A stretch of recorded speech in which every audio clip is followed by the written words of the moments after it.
बहनों भाइयों नमस्कार, जय माता की। खरा और स्पष्ट बोलने वाला व्यक्ति एक इंजेक्शन की तरह होता है। थोड़ी देर दर्द होता है लेकिन जीवन भर आपको फायदा मिलता है। मैं हूं पंडित दिनेश नारायण पांडे और आप देख रहे हैं अपना लोकप्रिय चैनल ग्रहवाणी। आप सभी का हार्दिक अभिनंदन, स्वागत करता हूं।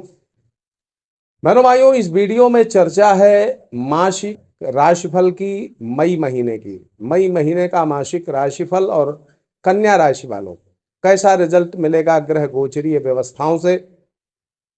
मई महीने में 6 ग्रह अपना स्थान परिवर्तन करेंगे। देवगुरु बृहस्पति अगले स्थान पे जाएंगे मिथुन राशि में, और राहु एक घर पीछे जाएंगे कुंभ राशि में 18 मई को। सूर्य 14 तारीख को राशि परिवर्तन करके अगली राशि में जाएंगे। बुध 3 राशियों में गोचर करेंगे इस महीने। शुक्र 31 मई को अगली राशि पर जाएंगे। केतु भी स्थान परिवर्तन करेंगे। तो इन सारे ग्रहों के स्थान परिवर्तन से क्या आपको मिलने वाला है, आपके स्वास्थ्य की चर्चा, आपके व्यक्तित्व की चर्चा, ग्रह गोचरों का जो प्रभाव है ग्रह गोचरीय व्यवस्था का, उसका भी आपको पूरा निष्कर्ष बताया जाएगा। साथ में आपके नौकरी की स्थिति, आपकी आर्थिक व्यवस्थाओं की स्थिति, प्रेम संबंधों की स्थिति, शिक्षा प्रतियोगिता की तैयारी कर रहे हैं तो आपके लिए कैसा रहेगा मई का महीना। साथ में वो अशुभ तारीखें जो आपको सावधान रहने का संकेत देती हैं, साथ ही कुछ सुझाव, कुछ उपाय जो आपके लिए बड़े काम के हो सकते हैं। तो आइए शुरू करते हैं। आपका बिल्कुल समय बर्बाद न करते हुए सीधे पॉइंट पर आते हैं। देखिए, लग्नेश आपके होते हैं बुध, राशेश बुध। ये 7 मई तक रहेंगे आपके सप्तम भाव में। तो जीवन साथी का और परिवार का पूर्ण सुख मिलेगा, लेकिन इनसे दूर जा सकते हैं। इनका सपोर्ट तो मिलेगा, इनसे दूर जा सकते हैं। स्वास्थ्य में कुछ शिथिलता का अनुभव कर सकते हैं। और अगर व्यापार करते हैं तो व्यापार में अपने पार्टनर के प्रति थोड़ी सी आशंकाएं आपके मन में हो सकती हैं। इसी तरह जीवन साथी के अंदर भी आपके प्रति कुछ आशंकाएं, या आपके अंदर जीवन साथी के प्रति कुछ आशंकाएं पैदा हो जाएं। लेकिन 7 मई तक ये स्थिति रहने वाली है। उसके बाद बुध का फिर स्थान परिवर्तन होगा और ये आपके 8वें घर में गोचर करेंगे। 8वें घर में गोचर करते समय ये शुक्र, सूर्य और बुध, ये 3 ग्रहों की युति रहेगी। तो ये अच्छा है, आरोग्य सुख अच्छा है। पहले से जो बीमार लोग हैं उनका स्वास्थ्य लाभ अच्छा है। व्यापार उद्योग में प्रगति होगी। धन लाभ और आकस्मिक धन लाभ की संभावनाएं काफी अच्छी उस समय बनेंगी। हर कार्य में सफलता और शत्रुओं पर विजय, ये अष्टम बुध का परिणाम आपको मिलेगा। 23 तारीख के बाद ये जो बुध हैं ये नवम भाव में ट्रांजिट करेंगे, और उसके बाद का जो रिजल्ट है वो ये है कि थोड़ा सा लापरवाही आपकी बढ़ सकती है। हर कार्य में डिले हो जाए आपकी लापरवाही की वजह से, या कोई भी कारण बन जाए जो डिले हो सकता है। तो यहां पर डिले देने वाला ग्रह बुध होगा। गणपति उपासना क्यों जरूरी है इस दरमियान, इस महीने? देखिए, एक तो 23 तारीख के बाद बुध का नवम भाव में गोचर, दूसरा केतु का 18 मई के बाद द्वादश भाव में गोचर। ये स्पष्ट संकेत दे रहा है कि इस दरमियान कुछ परेशानियां आपकी बढ़ सकती हैं। तो आपको गणपति स्तोत्र का पाठ, संकट नाशन गणेश स्तोत्र का पाठ करना फायदा दे सकता है, क्योंकि ये क्या होगा, ये आपको डिले कराएगा। हर जगह पर थोड़ी सी बाधाएं, थोड़ी सी विघ्न की स्थितियां बनाएगा। आप विदेश जाने की योजना बना रहे हैं, वहां के लिए तो ठीक है, लेकिन स्वदेश में रह करके कोई काम करेंगे तो थोड़ा सा बाधाएं आपके साथ आ सकती हैं। तो संकट नाशन गणेश स्तोत्र का पाठ आपके लिए जरूरी रहेगा। वहीं पर राहु आपके 6ठे भाव में आएंगे 18 मई के बाद में। केतु थोड़ा सा डिस्टर्बिंग है स्वदेश में रहने वाले लोगों के लिए। विदेश जाने के लिए तो अच्छी स्थिति बना रहे हैं, विदेश जाने के सपने पूरे हो सकते हैं, लेकिन जो स्वदेश में रह रहे हैं उनको थोड़ी सी परेशानियां हो सकती हैं। तो यहाँ पर राहु का गोचर केतु के अशुभ प्रभाव में कमी करेगा, यानी आपकी आर्थिक व्यवस्थाएं राहु के माध्यम से काफी अच्छी हो सकती हैं। वहीं पर शत्रुओं से मुक्ति मिलेगी, रोग से मुक्ति मिलेगी।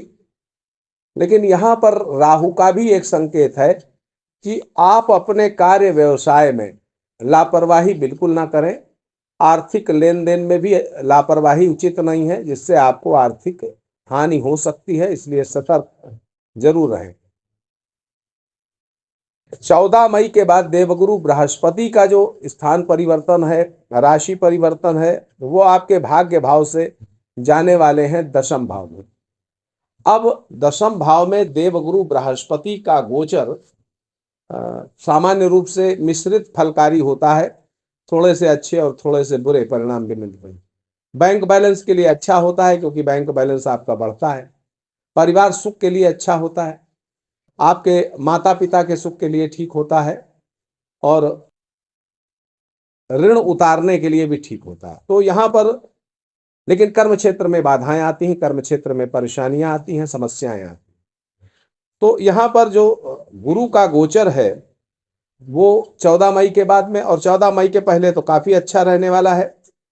14 मई के बाद थोड़े से दिक्कत। लेकिन एक बात और भी समझिएगा, देखिए देवगुरु बृहस्पति का गोचर 1 वर्ष रहता है एक राशि पर। तो शुरुआत के 3 महीने और लास्ट के 3 महीने इनका बहुत बड़ा प्रभाव नहीं देखने को मिलता है। बीच के जो 6 महीने होते हैं उसमें ज्यादा प्रभाव देखने को मिलता है। तो इस गुरु के जो बुरे परिणाम वो आपको अगस्त के बाद मिलेंगे, अभी तो बिल्कुल नहीं मिलेंगे। हाँ, ये जरूर है कि नौकरी में थोड़ा सा मन आपका विचलित हो, थोड़ी सी परेशानियां हो, ऐसा संभव है। 14 मई तक सुखेश, ये जो गुरु हैं देवगुरु, इनका 9वें भाव में गोचर अच्छा रिजल्ट दे रहा है, भाग्योदय होता है इससे। घर में मांगलिक कार्य होते हैं, अधूरे कार्य पूरे होते हैं। हो सकता है आपके घर में भी कोई मांगलिक कार्य हुआ है तो सूचित करिएगा कमेंट करके। और आगे शामिल होने वाले हैं 14 मई के पहले किसी विवाह फंक्शन आदि में, परिवार में कोई मांगलिक कार्य होने वाला है तो भी कमेंट करके जरूर बताइएगा। ईश्वरीय सहायता बराबर आपको 14 मई तक मिल रही है, आगे भी मिलेगी, लेकिन थोड़ी सी व्यावसायिक परेशानियां आपको फेस करनी पड़ सकती हैं 14 मई के बाद। ओम नमो भगवते वासुदेवाय, इस मंत्र का जप करिए, बराबर परमानेंट करिए। ओम नमो भगवते वासुदेवाय का मानसिक जप आपको अच्छे लाभ दे सकता है। इस माह जीवन साथी का आपको पूर्ण सहयोग मिलेगा। स्त्रियों के द्वारा भी भाग्योदय हो सकता है, जन्म स्थान से दूर जा सकते हैं, ये भी संभावना है। यात्राएं कर सकते हैं, ये भी संभावना है। तीर्थ यात्राएं कर सकते हैं, ऐसी भी संभावना है।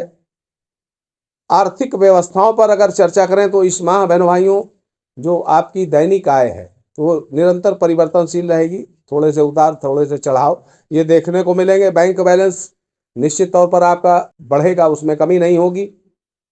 और पैतृक संपत्ति का भी पूर्ण सुख आपको प्राप्त होगा। व्यवसायिक उन्नति होगी, प्रगति होगी, और अचानक से काफी अच्छी प्रगति होगी। व्यापार में अचानक से व्यापार आपका काफी अच्छा ऊंचा उठ सकता है, तो ये एक अच्छी बात है। और आपकी बौद्धिक क्षमता भी काफी प्रखर हो सकती है, जिससे आप कई सफलताएं प्राप्त कर सकते हैं। अनावश्यक व्यय नहीं होंगे इस महीने, उस पर नियंत्रण कर पाएंगे। और बकाए धन की वापसी भी इस महीने संभव है, तो अगर आपका कहीं पैसा डूबा हुआ है कोशिश करिएगा, मिल जाएगा। भाग्य आपको पूरा सहयोग करेगा पूरे महीने, जो आपकी आर्थिक व्यवस्थाओं के लिए काफी अच्छा रहने वाला है। नौकरी की स्थितियों को देखें तो नौकरी कर रहे लोगों के लिए ये महीना भाई बहुत अच्छा तो मुझे नहीं दिख रहा। अनुभव करके बताइएगा, जैसा भी हो कमेंट जरूर करिएगा, आपको कैसा लग रहा है नौकरी में। तो नौकरी में स्थितियां थोड़ा सा अच्छी नहीं दिख रही। सहकर्मी उच्चाधिकारियों से थोड़े से तालमेल में कमी दिख रही है, और अनचाही यात्राएं आपको नौकरी की वजह से करनी पड़ सकती हैं, या नौकरी में स्थान परिवर्तन की भी संभावना है। परेशानियों से बचने के लिए वही गणपति स्तोत्र का पाठ आपके लिए जरूरी है। प्रेम संबंधों के लिए महीना काफी सामान्य रूप से देखा जाए तो ठीक ही है। महीने के पूर्वार्ध में प्रेम संबंधों के लिए बहुत अच्छा समय है।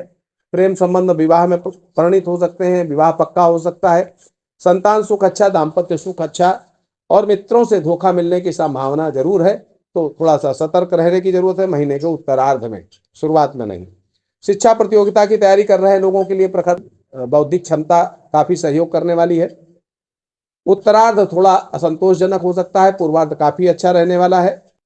परीक्षा परिणाम आपके अनुकूल मिलेंगे अगर 15 तारीख के पहले रिजल्ट आते हैं तो। सुझाव इस महीने के ये हैं कि संकट नाशन स्तोत्र का पाठ आपको नित्य करना है। ओम नमो भगवते वासुदेवाय मंत्र का जप करना है। नौकरी करते हैं तो नौकरी में बिल्कुल लापरवाही आप मत करिएगा, वरना आपको परेशानियां मिल सकती हैं।